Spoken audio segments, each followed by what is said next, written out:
Hello प्यारे बच्चों, आज हम लोग पढ़ने वाले हैं क्या वेक्टर फॉर्म ऑफ डिस्प्लेसमेंट, है ना। कल हमने इसको स्टार्ट किया था वेक्टर फॉर्म ऑफ डिस्प्लेसमेंट, इसको आगे बढ़ाएंगे। और कल हमने सीखा था, कल के लेक्चर में हमने सीखा था कि अगर एक पार्टिकल है ना, पहले यहाँ पर था, ये इसका पोजीशन 1 है और इसको हमने बोला इनिशियल पोजीशन वेक्टर, ठीक है। और बाद में सपोज वो यहाँ चला गया पोजीशन 2 पर और इसको हमने बोला कि ये पोजीशन वेक्टर आर फाइनल है, ठीक है। तो इसका डिस्प्लेसमेंट वेक्टर कौन सा हो जाएगा बच्चों, ये है ना डिस्प्लेसमेंट वेक्टर। तो हमने क्या सीखा था कि डिस्प्लेसमेंट वेक्टर क्या होता है, तो डिस्प्लेसमेंट वेक्टर होता है भाई R final vector minus R initial vector, है ना। ये इस तरीके से हमने डिस्प्लेसमेंट का फॉर्मूला निकाला था वेक्टर फॉर्म में। आज याद आ रहा है बच्चों आपको, ठीक है। R final minus R initial vector, ठीक है। आगे बात समझ में। तो इसके ऊपर प्रॉब्लम्स किस टाइप से रहेंगे उस चीज को समझते हैं, ठीक है। इसके ऊपर प्रॉब्लम्स कैसे रहेंगे उस चीज को समझते हैं, ठीक है। चलो, तो ये तो समझ में आ गया कि आपको डिस्प्लेसमेंट वेक्टर निकालना कैसे है। Final vector minus initial vector रहेगा और उससे आपको मिलेगा क्या, डिस्प्लेसमेंट वेक्टर, ठीक है। चलो स्टार्ट करते हैं।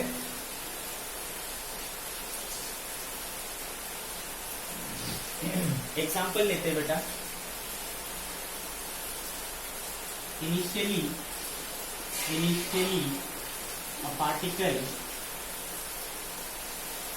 is at position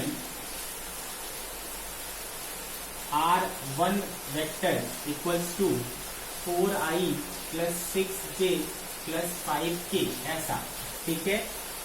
Initially a particle is at position vector r1, after some time it goes to another position जिसका पोजीशन वेक्टर है r2 vector is equals to 8i plus 4j plus 8k, ठीक है, ऐसा। Find displacement of the body, ठीक है। Body का displacement चाहिए suppose, ठीक है।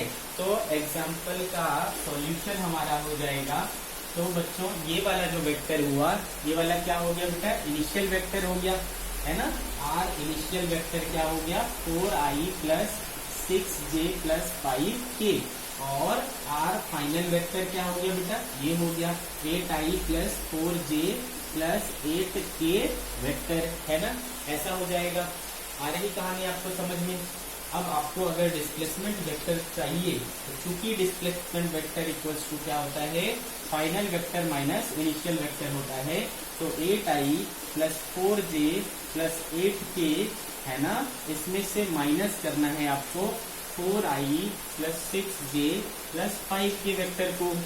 तो 8i माइनस 4i क्या हो जाएगा बेटा, 4j माइनस 6j क्या हो जाएगा, माइनस 2j। और 8k माइनस 5k क्या हो जाएगा बेटा, 3k। तो आपका जो डिस्प्लेसमेंट वेक्टर आया बच्चों, कितना आया, 4i minus 2j plus 3k, ठीक है।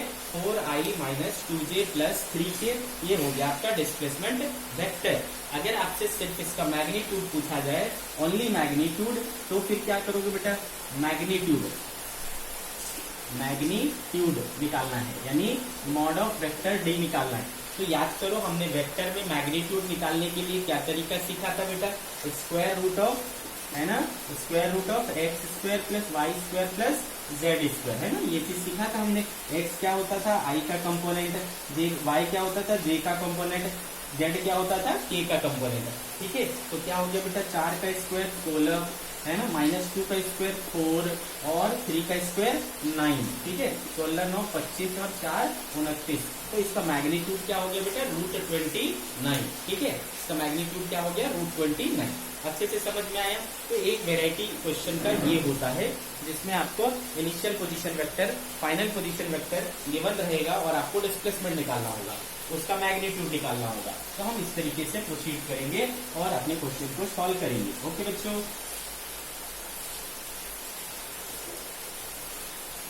अच्छा, एक बात याद करो बच्चों, जब हम लोग वेक्टर पढ़ रहे थे तो मैंने आपको क्या बोला था कि आप किसी के पोजीशन को उसके कोऑर्डिनेट से भी दिखा सकते हो, है ना। कोऑर्डिनेट से भी हम किसी के पोजीशन को शो कर सकते हैं, पता है ना आपको, कोऑर्डिनेट से भी शो कर सकते हैं। तो चलो कैसे करेंगे। अगर मान लो बच्चों आपको बोल दिया कि एक पॉइंट P है और एक पॉइंट Q है, ठीक है। P का कोऑर्डिनेट है 3, 4 और Q का कोऑर्डिनेट है 6, 5, 6, ठीक है। Q का कोऑर्डिनेट क्या है 5, 6, ठीक है। बोलते हैं कि एक पार्टिकल जो है P से Q को जाता है, एक पार्टिकल P से Q को जाता है। तो ये क्या हो गया बेटा इनिशियल, और ये क्या हो गया फाइनल, ठीक है। इनिशियल और फाइनल। इस कंडीशन में अगर आपको बोला जाता है कि आप डिस्प्लेसमेंट वेक्टर निकालो तो कैसे करोगे। तो जैसा कि मैंने बताया बेटा, है ना, ये एक्स एक्सिस है, ये वाई एक्सिस है। तो ये क्या बताता है बेटा, एक्स बताता है, और ये क्या बताता है वाई। ये इसका एक्स और ये वाई, पहला जो है एक्स होता है, दूसरा वाई होता है। तो इसको वेक्टर फॉर्म में कैसे लिखोगे बेटा।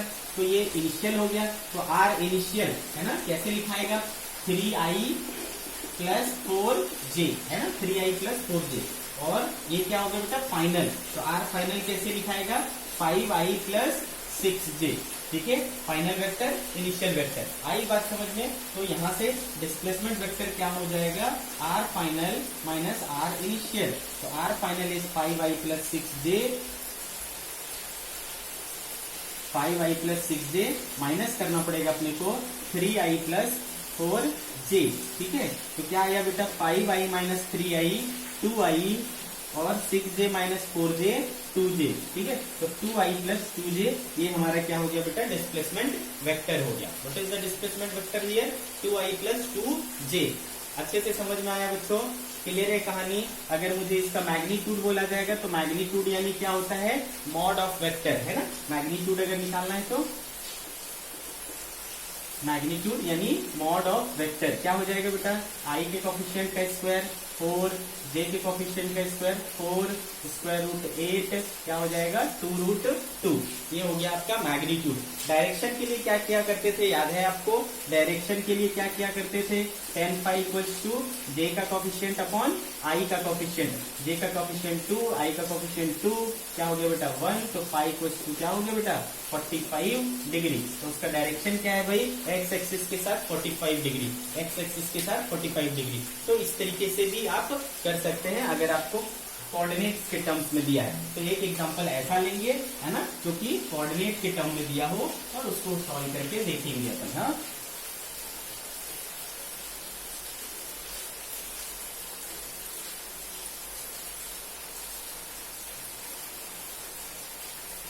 नाउ सी एग्जांपल ले लेते बच्चों। ए पार्टिकल मूव फ्रॉम P जिसका कोऑर्डिनेट -3, 4 है टू Q जिसका कोऑर्डिनेट 6, -4 है, ठीक है, जिसका कोऑर्डिनेट 6, -4 है। ये particle move from P to Q, find its displacement, find its displacement, ठीक है बच्चों। इसका डिस्प्लेसमेंट अपने को फाइंड करना है। तो कैसे आगे बढ़ेंगे, इसमें कैसे आगे बढ़ेंगे, तो जैसा कि मैंने बोला बेटा कि आपको कहां से कहां जा रहा है, P से Q। तो ये क्या हो गया इनिशियल और ये क्या हो गया फाइनल, है ना। जहां से जहां को जाता है, जहां से चलना शुरू किए वो इनिशियल हो गया, जहां को गए वो फाइनल हो गया, ठीक है बेटा। तो P से Q गए तो P इनिशियल और Q फाइनल हो गया। तो P वेक्टर कैसे लिखाएगा बेटा, वो इनिशियल वेक्टर हो गया। कैसे लिखेंगे, पहला वाला क्या होता है बेटा x, तो -3i, और दूसरा वाला क्या होता है 4, तो +4j, ठीक है बेटा। और सिमिलरली फाइनल वाला क्या हो जाएगा देखो, +6i और -4j, ठीक है, +6i -4j, इस तरीके से हो जाएगा बेटा। तो चूंकि displacement vector is equal to R final minus R initial vector, तो आर फाइनल हो गया 6i -4j माइनस क्या हो जाएगा बेटा -3i +4j वेक्टर, ठीक है। तो 6i माइनस माइनस +3i हो जाएगा -4j और -4j हो जाएगा, तो 6 3 9 आई और -8j, है ना। ऐसा हो गया हमारा डिस्प्लेसमेंट वेक्टर। ठीक है, तो कितना हुआ डिस्प्लेसमेंट भाई, तो इतना हुआ डिस्प्लेसमेंट 9i-8j। कितना हुआ डिस्प्लेसमेंट 9i-8j। कोई दिक्कत है बच्चों? अब इसका मुझे मैग्नीट्यूड पूछ ले, मुझे डायरेक्शन पूछ ले, सब बता सकता हूं मैं। मैग्नीट्यूड कितना हो जाएगा बच्चा, मैग्नीट्यूड हो जाएगा mod of vector D is equals to I का कोफिशिएंट 9 का स्क्वायर, जे का कोफिशिएंट -8 का स्क्वायर। तो कितना हुआ बेटा 81, कितना हुआ बेटा 64, 8 से 14 145 हुआ क्या बेटा, कितना हुआ 145। तो हमारा जो मैग्नीट्यूड है वो आ गया स्क्वायर रूट ऑफ 145। डायरेक्शन के लिए क्या करते हैं बेटा, tan phi डायरेक्शन, है ना। डायरेक्शन के लिए हम लोग करते हैं tan phi इक्वल्स टू जे का कोफिशिएंट कितना है बेटा -8 और इसका कोफिशिएंट क्या है 9, तो क्या हो गया -8/9। Therefore phi equals to tan inverse -8/9। इसको इसी फॉर्मेट में छोड़ देंगे, इसी फॉर्मेट में छोड़ देंगे। आ रही बात समझ में आपको? कोई समस्या बच्चा? तो ये एक वैरायटी होगा जिसमें आपको कोऑर्डिनेट्स के टर्म्स में दिए रहेंगे और आपको सॉल्व करना है। Okay,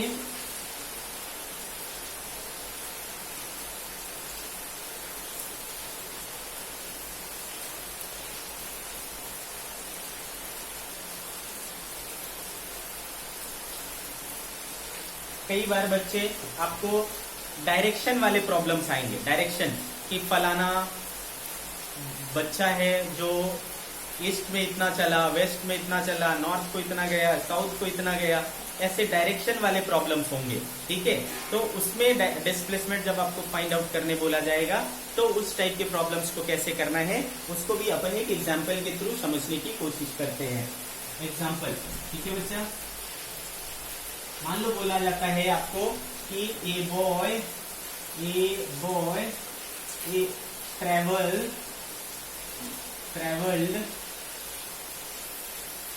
6 meters towards east and then 8 meters towards north. Find his part A distance और पार्ट बी डिस्प्लेसमेंट। ठीक है, डिस्टेंस और डिस्प्लेसमेंट दोनों फाइंड आउट करना है इस कंडीशन में। ठीक है, तो इसको कैसे सॉल्व करेंगे? जब भी आपको डायरेक्शन वाली प्रॉब्लम्स मिले तो सबसे पहले जो आपको काम करना है वो ये कि आपको डायरेक्शन बना लेना है। ठीक है, तो ये हो गया बच्चों, जैसा कि आपको पता है ये नॉर्थ होता है, ये साउथ होता है, ये ईस्ट होता है और ये वेस्ट होता है।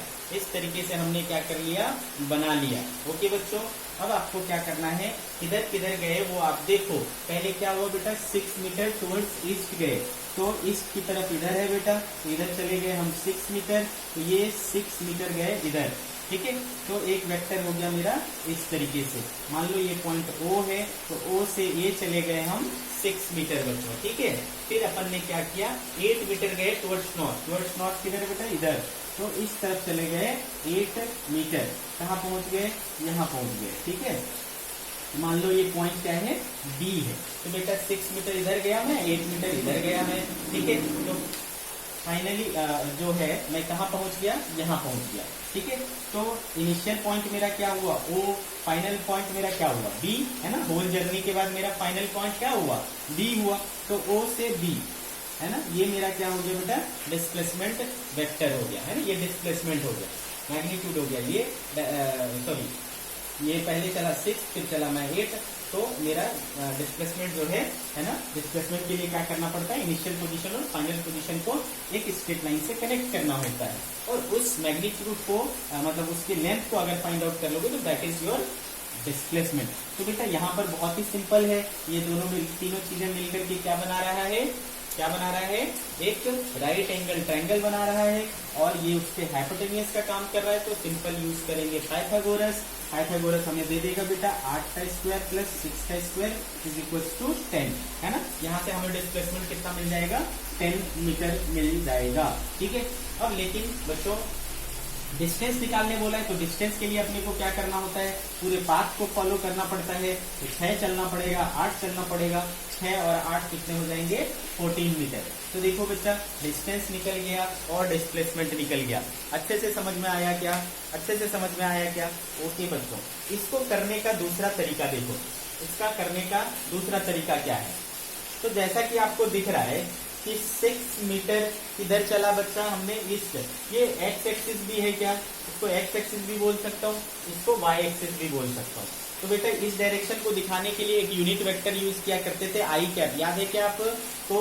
तो इधर चला आपने 6 मीटर और 6 कौन से डायरेक्शन पे चला बेटा, आई कैप, तो ये क्या ले लेगा बेटा 6 आई कैप। फिर 8 मीटर आप कहाँ चले, वाई एक्सिस पर, तो 8 क्या हो जाएगा बेटा, जे कैप, है ना। ऊपर का डायरेक्शन क्या होता है, जे कैप, वाई एक्सिस पर जे कैप। तो 6i प्लस 8j कैप, ऐसा आपने कंप्लीट चला। तो आपका डिस्प्लेसमेंट वेक्टर क्या हो गया बेटा, 6i प्लस 8j कैप। अच्छे से समझ में आ रहा है। तो ये हो गया आपका डिस्प्लेसमेंट वेक्टर। अब इसका अगर मुझे मैग्नीट्यूड चाहिए, तो मैग्नीट्यूड क्या होता है बेटा, 6 का स्क्वायर प्लस 8 का स्क्वायर। तो देखो यहाँ से भी आ गया 10 मीटर, है ना बच्चों, 10 मीटर यहाँ से भी आ गया। साथ में मैं क्या कर सकता हूँ बेटा, डायरेक्शन भी निकाल सकता हूँ।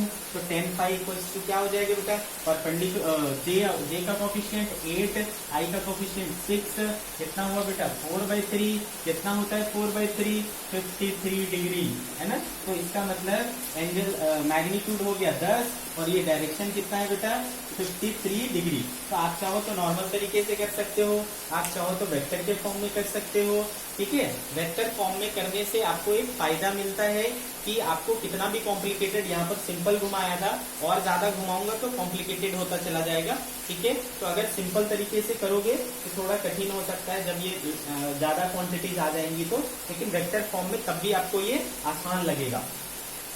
क्लियर है कहानी। एक आध और एग्जांपल लेकर के आपको समझाऊंगा मैं कि कौन सा तरीका बेहतर है।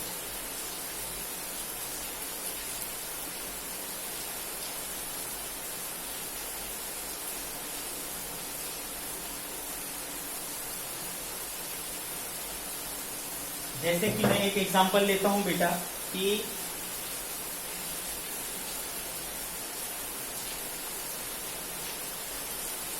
ए बर्ड, एक चिड़िया है बेटा, ठीक है। A bird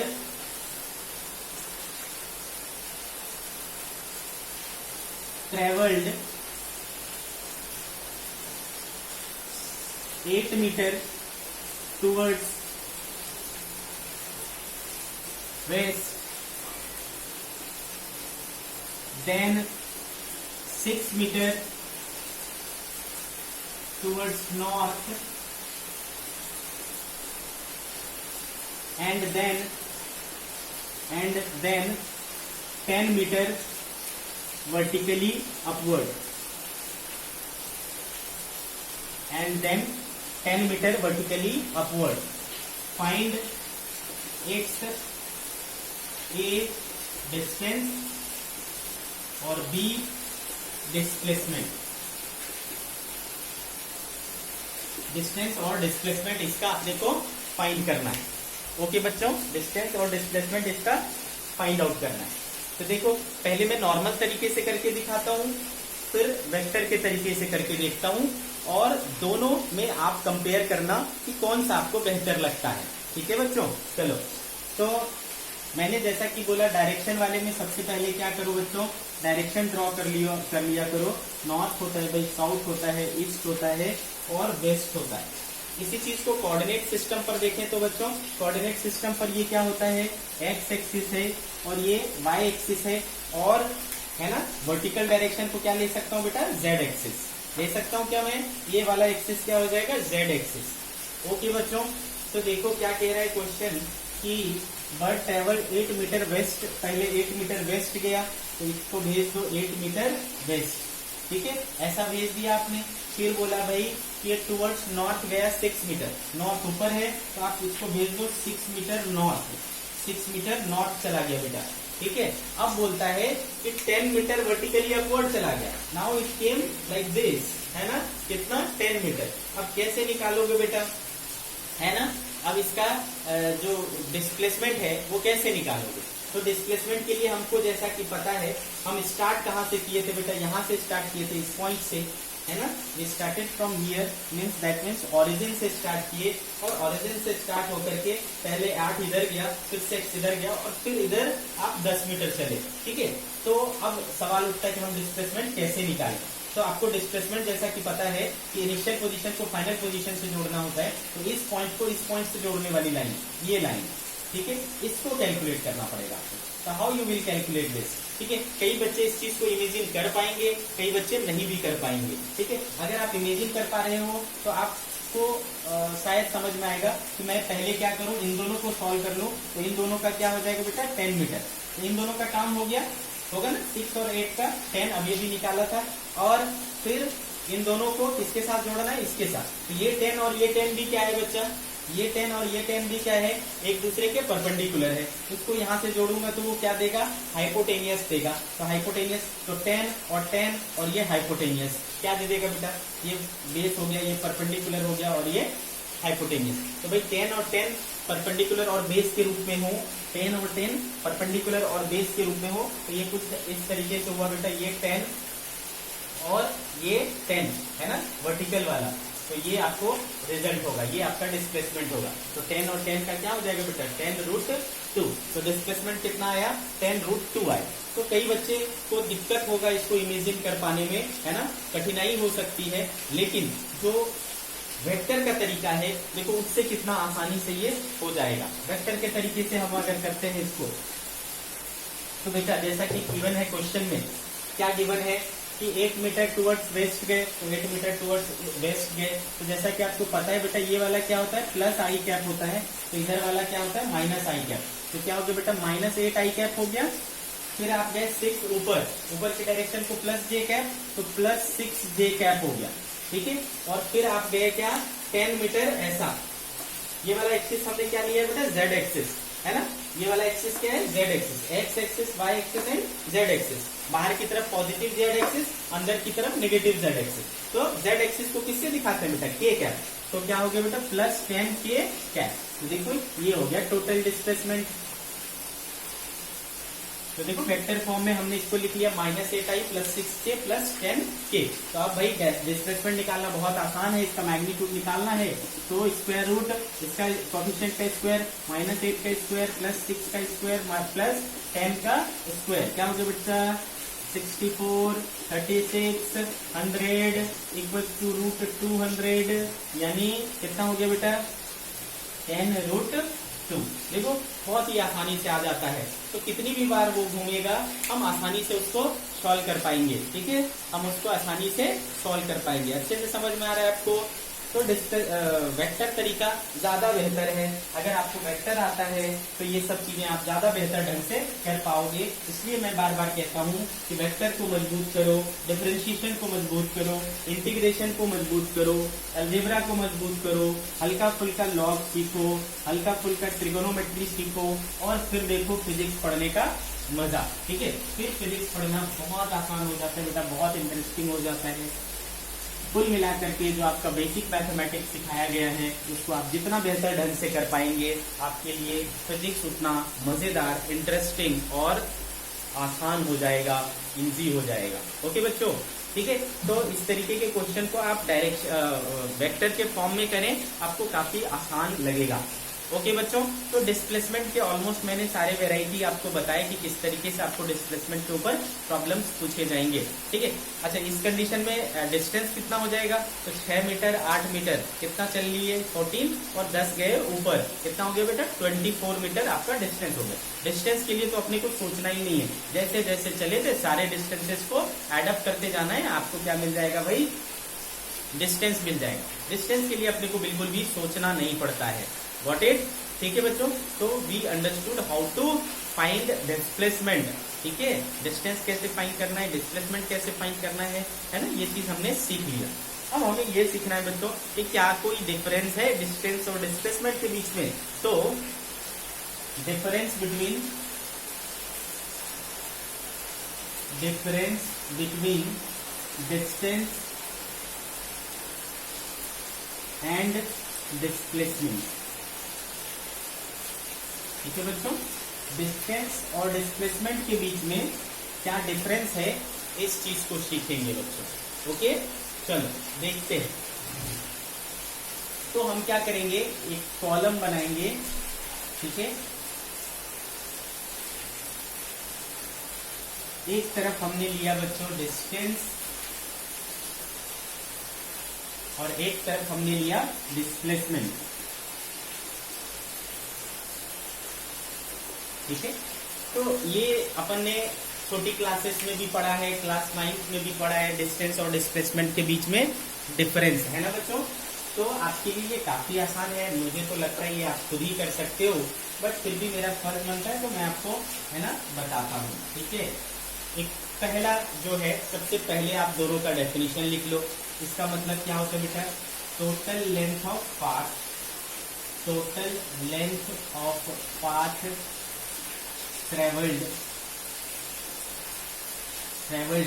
by the body during its motion is called distance,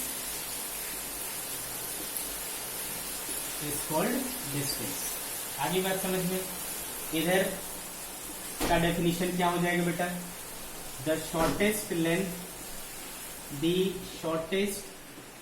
length between, ठीक है बेटा, the shortest length between initial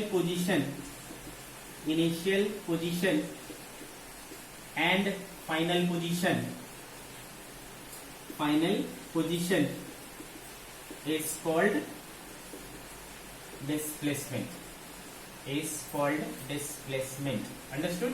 तो हमने पहले में दोनों का डिफरेंस लिख लिया। ठीक है, सेकंड बच्चों, सेकंड जो है ये हो जाएगा कि डिस्टेंस जो होता है वो पाथ पर डिपेंड करता है। अलग अलग पाथ चलेंगे तो अलग अलग डिस्टेंस ट्रेवल करना पड़ेगा। भले एक जगह से, मतलब जिस जगह से चले हैं मेरा सोर्स और जहां मुझे पहुंचना है वो डेस्टिनेशन सेम ही हो, लेकिन जैसा कि मैंने कल के एग्जांपल में दिया था, आपका घर और आपका स्कूल, तो आपके घर से स्कूल तक पहुंचने के एक से अधिक रास्ते हो सकते हैं, तो आप अलग अलग रास्ते से गुजरोगे तो आपको अलग अलग डिस्टेंस चलना पड़ेगा। ठीक है, तो ये पाथ डिपेंडेंट होता है। तो सेकेंड जो हो गया वो कि it is path dependent, but displacement जैसा कि मैंने आपको बोला है कि ये पाथ डिपेंडेंट नहीं होता है, ये इंडिपेंडेंट ऑफ पाथ होता है। It is independent of path.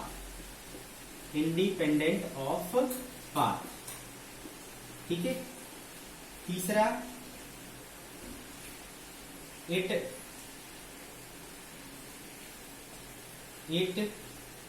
Only depends on path. ठीक है, it only depends on path, और ये जो है it only depends on initial position and final position. ये किस पर डिपेंड करता है, initial position and final position पर डिपेंड करता है, पाथ पे नहीं बल्कि इनिशियल पोजीशन और फाइनल पोजीशन पर डिपेंड करता है। 3 हो गए बच्चों। फोर्थ, ठीक है, डिस्टेंस क्या होता है बेटा, स्केलर क्वांटिटी होता है, ये स्केलर क्वांटिटी है, और ये क्या है बेटा, वेक्टर क्वांटिटी है। ठीक है, वेक्टर क्वांटिटी। ओके, स्केलर है तो इसके पास क्या होगा, सिर्फ मैग्नीट्यूड, हैज ओनली मैग्नीट्यूड। इसके पास क्या होगा बेटा, दोनों होगा, वो has both magnitude and direction. ठीक है, मैग्नीट्यूड एंड डायरेक्शन। आगे बात समझ में आपको। 5,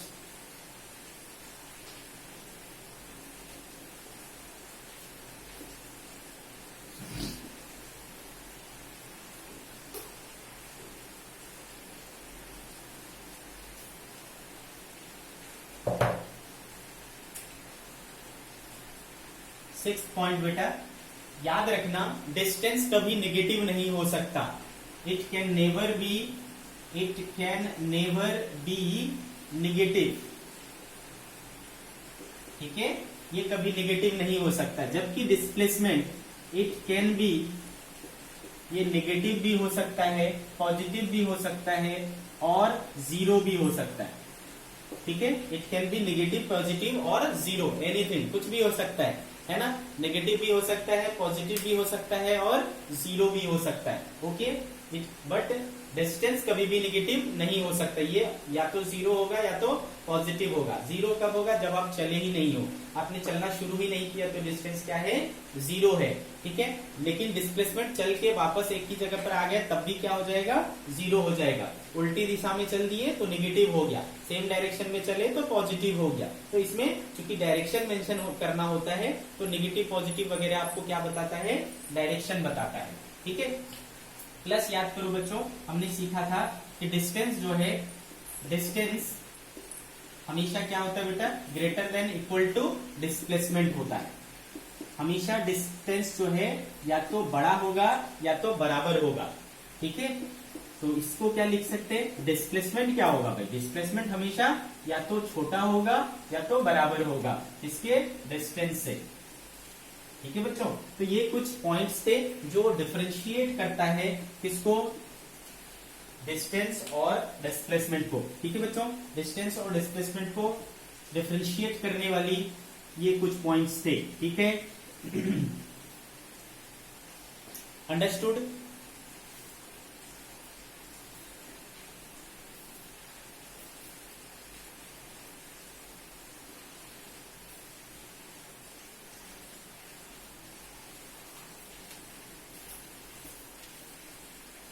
ओके बच्चों, तो we finished everything about distance and displacement. कैसे कैलकुलेट करना है उसको, उनके ऊपर न्यूमेरिकल्स वगैरह सब चीज हमने देखा। ठीक है, अब आगे की जो चीजें हमें देखनी है बच्चों, ठीक है, जब आपको समझ में आ गया कि भाई मोशन क्या होता है, बॉडी अगर मूव कर रही है एक रेफरेंस के रिस्पेक्ट में, अगर वो अपनी पोजीशन को चेंज कर रहा है तो हम कहते हैं कि वो मोशन में है। अगर वो एक ही जगह पर स्टेशनरी खड़ा है, वो रेफरेंस के रिस्पेक्ट में अपनी पोजीशन चेंज नहीं कर रहा है, तो वो रेस्ट में है ना। अगर बॉडी चली तो वो कुछ पाथ को फॉलो करेगा, उस पाथ की लंबाई क्या होगा? डिस्टेंस होगा। और अगर वो चला और एक जगह से दूसरे जगह तक पहुंचा तो उनके बीच में जो शॉर्टेस्ट लेंथ होगा वो डिस्प्लेसमेंट होगा। इतनी चीजें हमें समझ में आई। जब आप किसी बॉडी को चलते हुए देखते हो तो उसको देख करके आपके दिमाग में जो पहला सवाल आता है वो ये कि वो चीज, वो ऑब्जेक्ट, वो बॉडी किस स्पीड से मूव कर रहा है, उसके चलने का रेट कैसा है।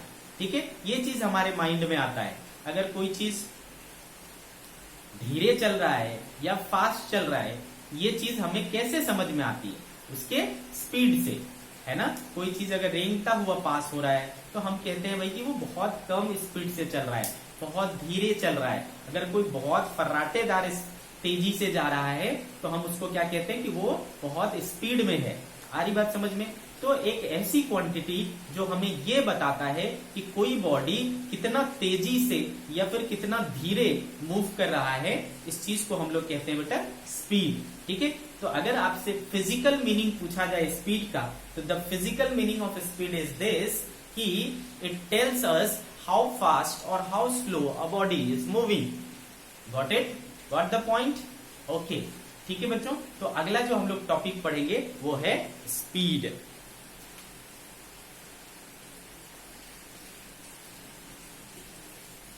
ठीक है, तो भाई स्पीड हमने बचपन से पढ़ रखा है कि स्पीड को कैसे डिफाइन किया करते हैं हम लोग? Distance travelled per unit time, है ना। कैसे डिफाइन करते हैं बच्चों? Distance travelled per unit time को कहा जाता है स्पीड। ठीक है, see the distance travelled per unit time is called speed of the body। उस बॉडी का स्पीड कहलाता है। कोई दिक्कत है बच्चों? ठीक है, इसको हम लोग it is denoted by v, कैसे शो करेंगे, v से। तो v बराबर क्या हो गया बेटा, डिस्टेंस को जनरली अपन d से शो कर सकते हैं और टाइम को t से शो कर सकते हैं। तो v बराबर क्या हो गया बेटा, d अपॉन t, यानी distance upon time, distance upon time. ये बहुत बच्चों वाली चीजें हैं, हमने बचपन से पढ़ा है इस चीज को, ठीक है। ये बेटा स्केलर क्वांटिटी है, इसलिए मैंने यहां पर एरो नहीं लगाया है। It is a scalar quantity. कैसी quantity, scalar quantity. What does it mean by scalar quantity, कि इसके पास सिर्फ मैग्नीट्यूड है, डायरेक्शन अभी हम बात नहीं करेंगे इसके बारे में, ठीक है, इसमें डायरेक्शन नहीं होता है। अंडरस्टूड। अब बात आती है इसके एसआई यूनिट की, तो इट्स एसआई यूनिट इज, बोलो बच्चों, डिस्टेंस का क्या होता है, मीटर, टाइम का क्या होता है, सेकेंड। क्या बन गया बेटा, metre per second. It's SI unit is metre per second. Okay, dimensional formula की बात करते हैं बेटा, इट्स डायमेंशनल फॉर्मूला इज, ठीक है, डायमेंशनल फॉर्मूला क्या हो जाएगा, डिस्टेंस यानी लेंथ, टाइम यानी t। तो क्या हो गया बेटा, L अपॉन टी, क्या लिख सकते हैं इसको, एल टी माइनस वन। तो इट्स डायमेंशनल फॉर्मूला क्या हो गया बेटा, एल टी माइनस वन। तो जैसा कि मैंने आपको यूनिट एंड डायमेंशन पढ़ाते वक्त बोला था कि यूनिट एंड डायमेंशन हम आगे हर चैप्टर में पढ़ेंगे। जब भी हमें कोई नया क्वांटिटी दिखेगा तो उसका हम डायमेंशनल फॉर्मूला निकाला करेंगे, यूनिट निकाला करेंगे, ठीक है। तो ये भी एक फंडामेंटल चैप्टर है जो हर चैप्टर में यूज होता है, इसलिए यूनिट एंड डायमेंशन को भी अच्छे से पढ़ना बहुत जरूरी है। ओके बच्चों, तो it's dimensional formula is L T minus one. तो ये सारी प्रॉपर्टीज हो गई स्पीड की। अंडरस्टूड बच्चों।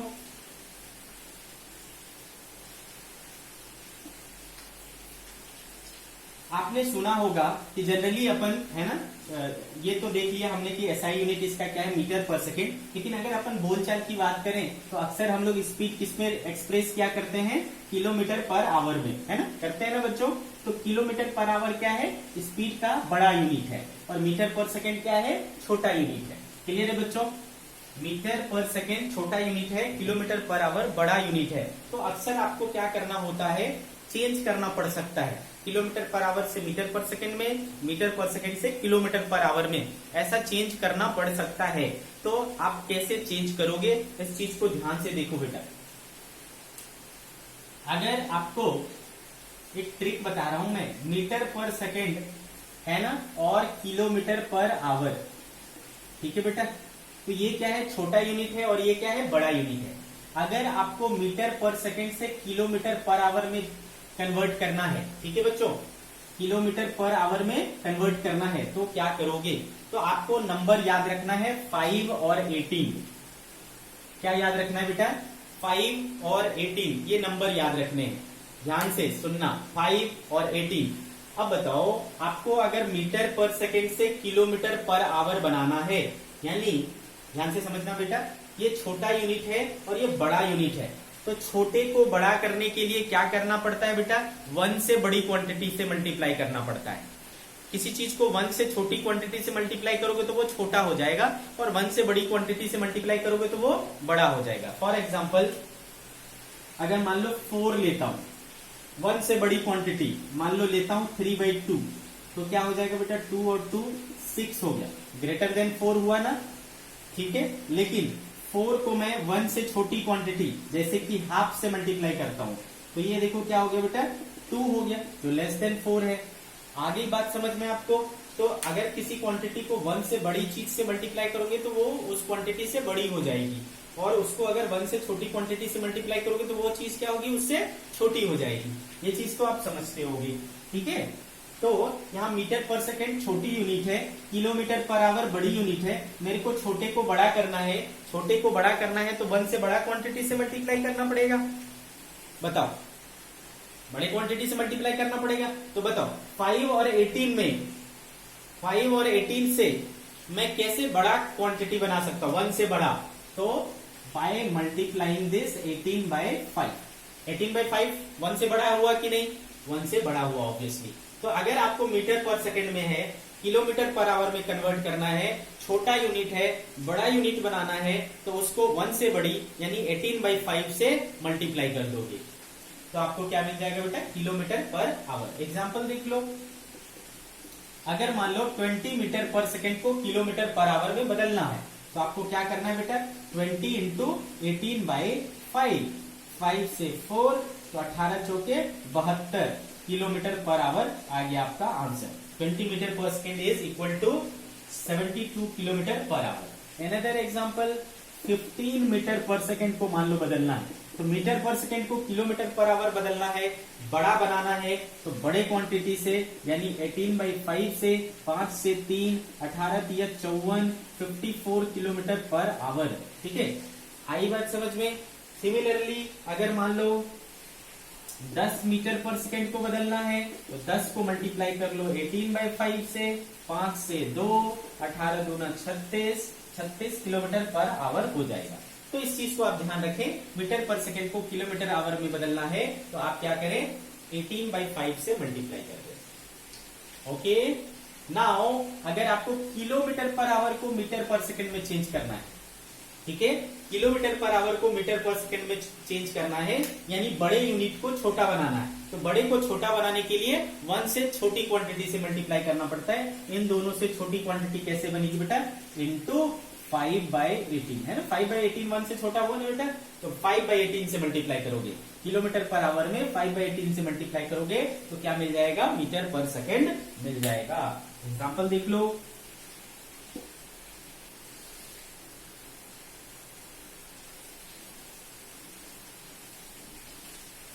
जैसे कि मान लो बेटा 108 kilometre per our, 108 kilometre per our को चेंज करना है मीटर पर सेकेंड में, तो 108 है ना, बड़ा है, छोटा बनाना है, छोटे से करना पड़ेगा 5/18।